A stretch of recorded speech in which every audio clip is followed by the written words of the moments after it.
China's once-in-a-decade changing of the guard is underway. New leaders are being ushered in to guide the country over the next 10 years. Reforms are promised, but with the widening gap between rich and poor, how will proposed changes benefit the people? This is Inside Story.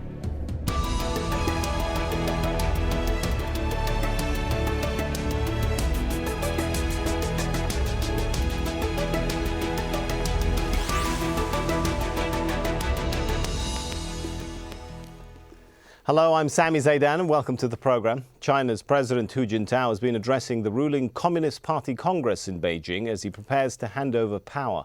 Well, the week-long meeting is being held against the backdrop of a flagging economy, scandals over corruption, concern over the environment and anger over the distribution of China's wealth. From Beijing, Laura Kyle reports.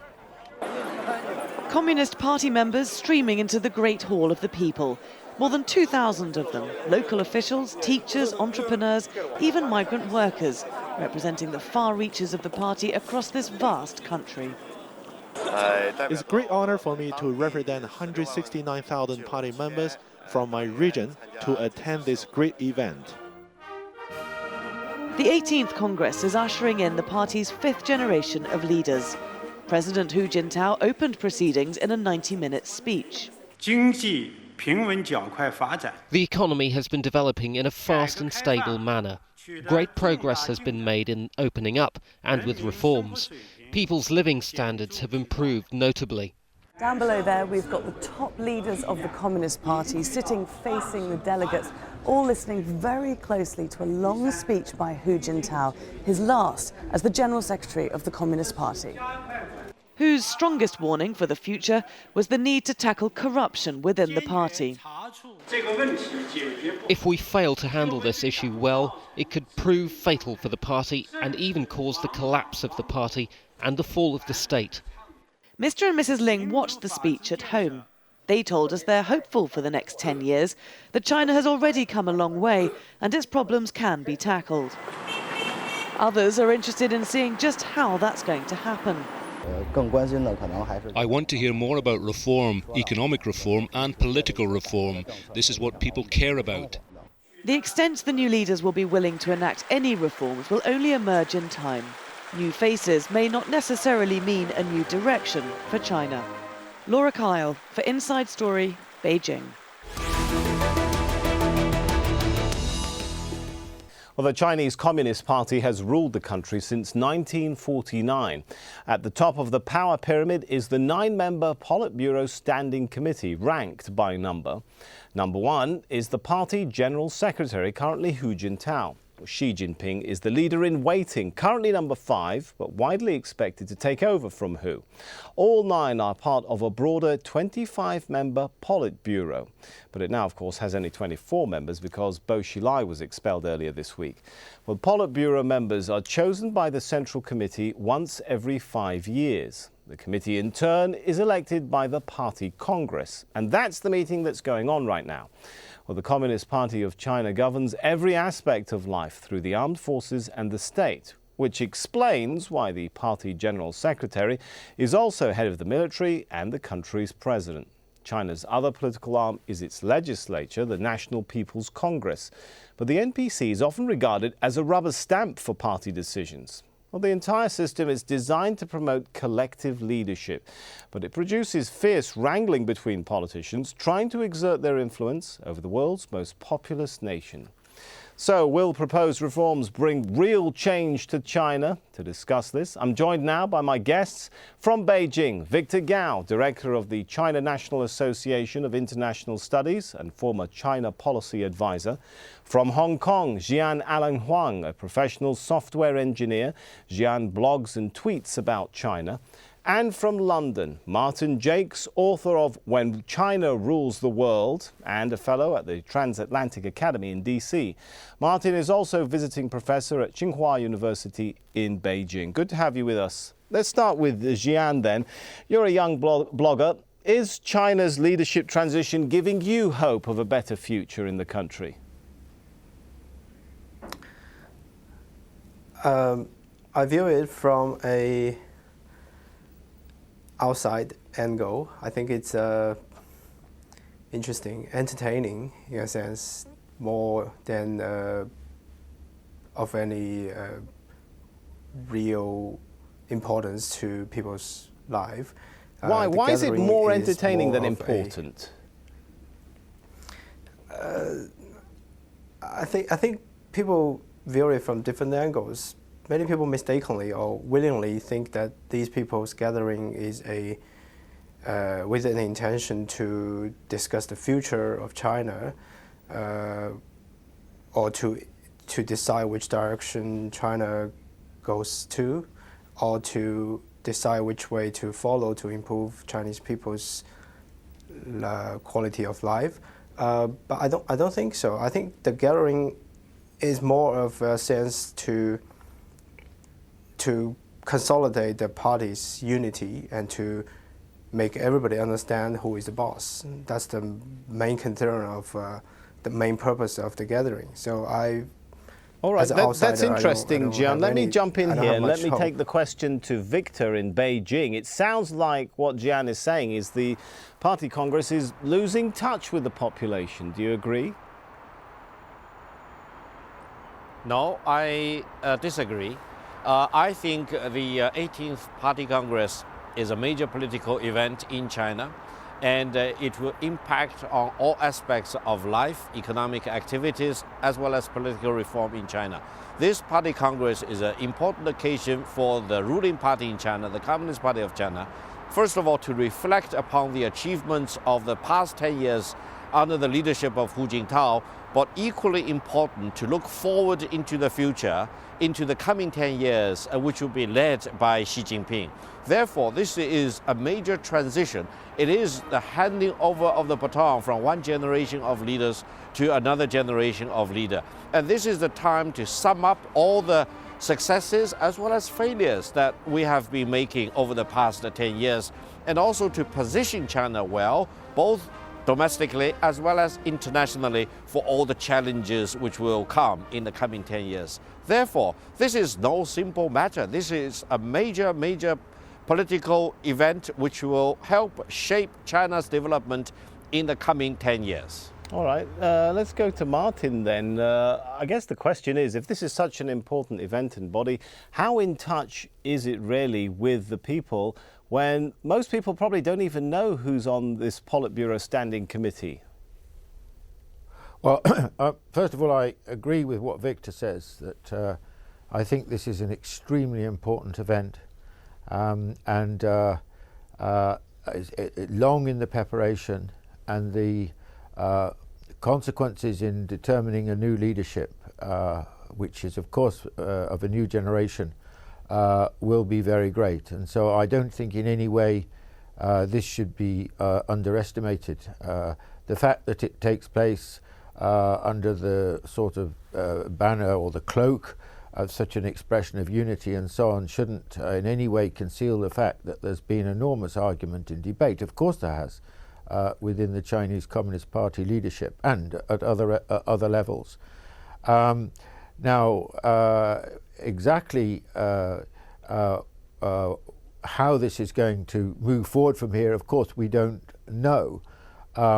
But you just bear in mind that, you know, it's 10 years since the previous leadership was elected, and China has changed an extraordinary amount in that period. I mean, the most important change, of course, is that economically it is now probably, the economy is roughly 1.5 times the size it was then. It has grown a lot.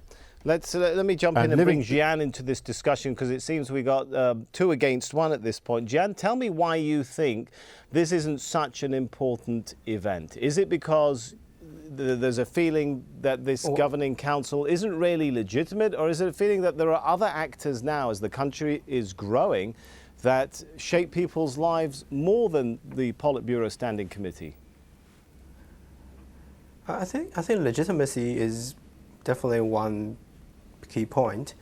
Other than that, I think the kind of the discussion being raised, being talked about, for example, in Hu Jintao president's speech, doesn't really make any serious sense to my generation, people of my generation, I would say. For example, they keep talking about which road they will go, left or right, or the middle road, stay stable, whatever this kind of thing, or whose principle or whose theory goes into the constitution of the party. Well, it doesn't really bother me, whatever goes into the constitution of the party. I think many people of my generation probably share the same feeling. So what is important to you then? What do you think Hu Jintao and Xi Jinping should be discussing that is important to you?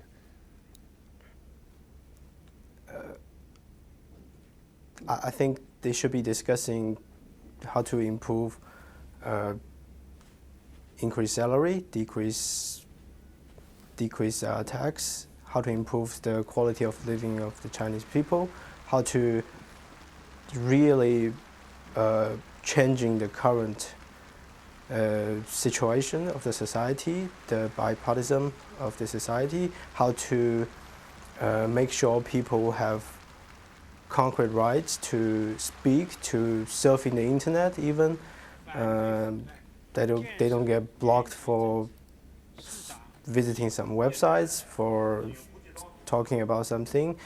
How to get the quality of water, air cleared, etc., etc. I think these are the facts that matters most to me. All right, that's interesting. Let's look at some recent surveys which came out saying most Chinese see the widening income gap as the country's main problem over the next decade.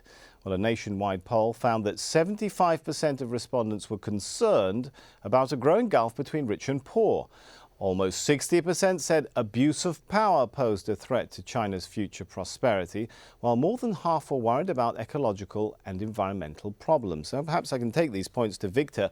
Do you think that the ruling party is losing the perception of legitimacy for not tackling some of these issues adequately? Well, I think the ruling party in China need to keep earning its legitimacy. It cannot take everything for granted.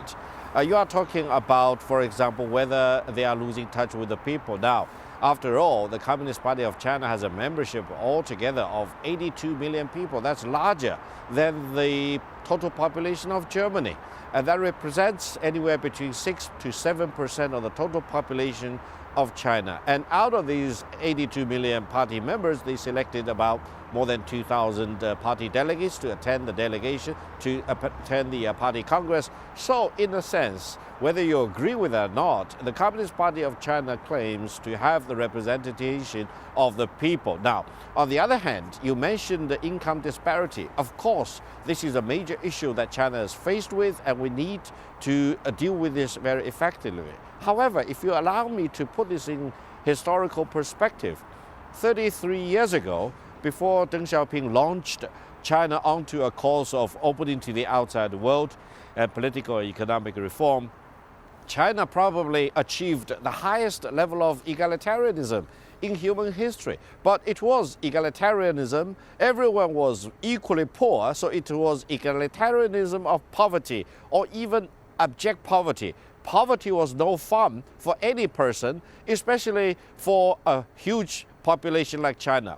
Therefore, I think while we need to effectively deal with income Victor, if I could jump in here, we also need to be very careful about the danger of extreme leftism. And the state enjoys such widespread support, why do they clamp down so hard on some aspects of dissent? Why do they control the media so much?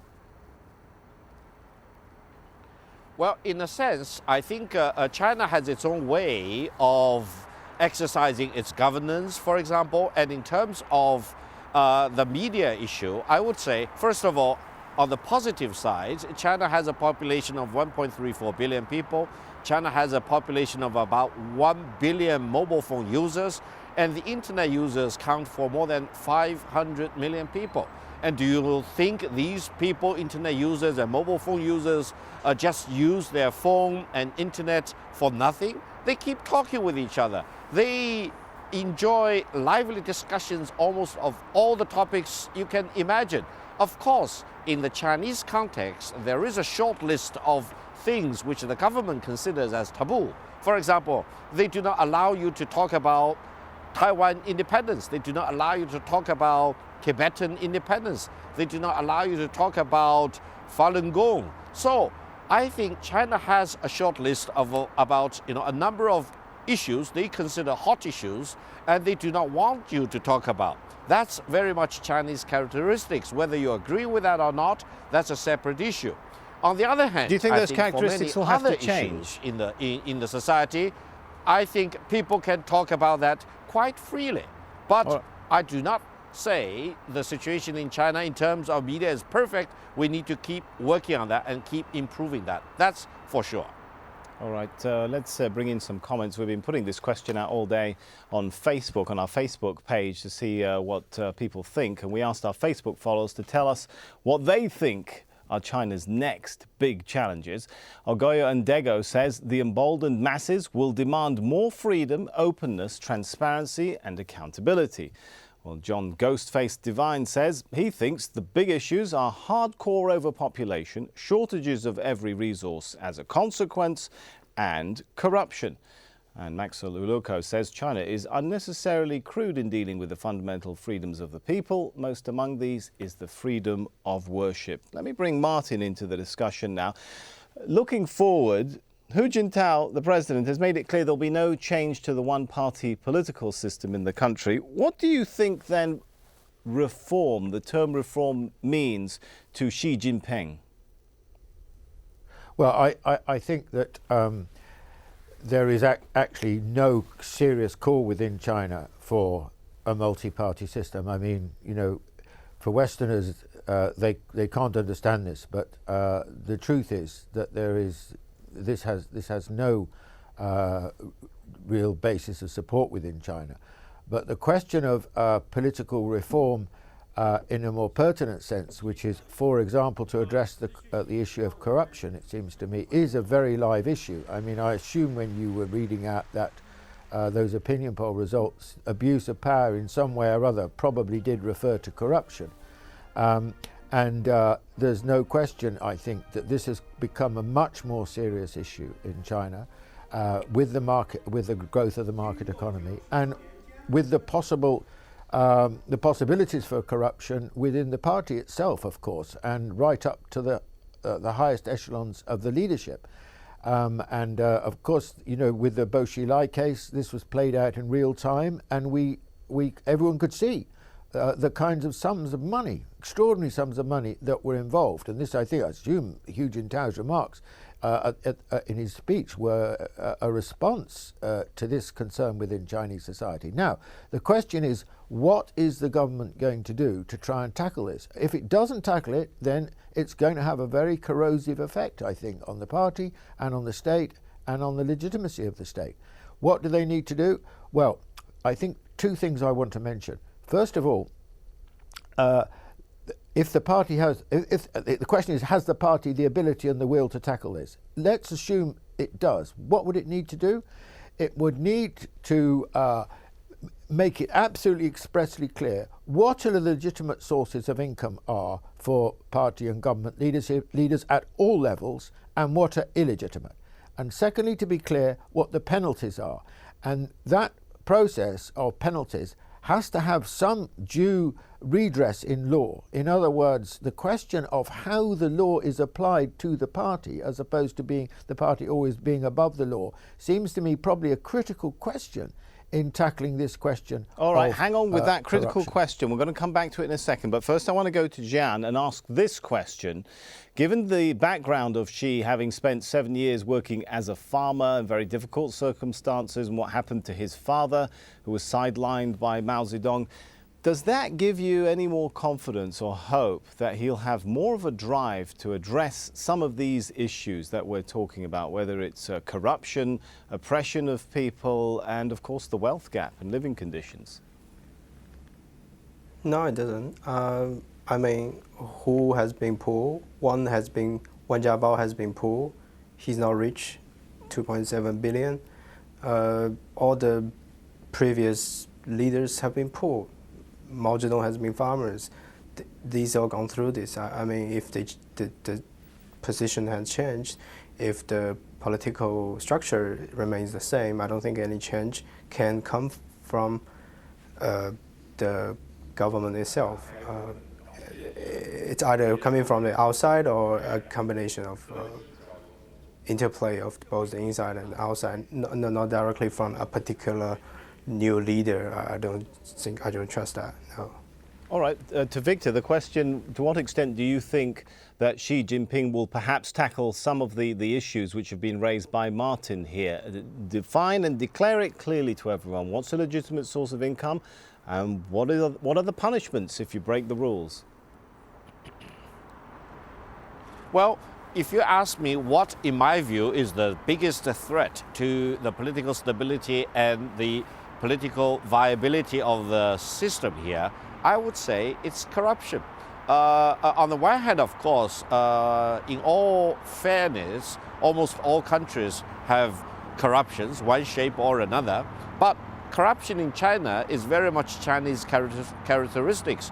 It is very much unique Chinese-style corruption. Why? First of all, of course, we have a single ruling party. And the ruling party is not subject to a lot of checks and balances. So this area needs to have big improvement going forward. The ruling party All right, do you see any will? Do you see any will to tackle that? To introduce more checks and balances on power in China? Checks and balances. Checks and balances will be important, and I think supervision by the society at large, by people who will be able to do the whistleblowing thing, to report ill-gotten wealth by party officials or by officials of the state-owned enterprises, etc. This will be very important. They need to enable the people to participate in this anti-corruption campaign. It should not be just done by the party itself. The Communist Party has the Central Disciplinary Commission, which is designed to single out, identify, and punish those corrupt party members. But that in itself, I think, will not be sufficient. We need to mobilize the whole society to make sure that corruption will be reduced and eliminated, because corruption unabated will really destroy the legitimacy of the Communist Party of China and will cause loss of confidence of the people in the political system. Therefore, I think under Xi Jinping, he needs to come up with effective ways to deal with this issue, and he needs to mobilize the party members, the party apparatus, as well as the whole nation behind him. If we could go to Martin, I mean, looking at some of the stats, it does look like, while the party leadership is talking about corruption, it does look like the wealth gap is a huge problem in the country. The UN saying 13% of the population live on less than $1.25 a day. Now, surely that's got to be addressed. Yeah, I mean, of course, because China is such a huge country, 1.3 billion people, and so diverse, and at the same time it's been in this extraordinary process of economic transformation, you know, basically it's having its economic takeoff or industrial revolution, then the causes of the inequality are there's a multitude of causes. There's not simply one cause. It's not as simple as looking at an relatively industrial society, for example, like the United States, where incidentally inequality is as serious as it is in China. I just want to mention two things in this context. I mean, first of all, there is an enormous gap between wealth in the countryside and wealth in the cities, right. And this is an absolutely classical feature of all industrializing societies. I mean, it was true of my own in the Industrial Revolution. Why do people leave the countryside? Because the incomes are much bigger in the cities, and that also is a process you want to happen. It's very, very difficult to bridge that problem in the short term. Martin, we're going to have to end it here. I just want to say one thing. All right, very briefly then. Well, I mean, the other problem is the inequality in the cities, for example, which you can see, and this is something they have to tackle. Urban and rural areas. They must tackle this. Indeed. Thank you so much. We're going to have to thank our guests at this point. Let's thank Victor Gao in Beijing, Jian Alan Huang in Hong Kong, and Martin Jakes in London. And thank you for joining us on this edition of Inside Story. As always, if you want to send us your feedback, email us your thoughts to insidestory@aljazeera.net. For now, it's goodbye.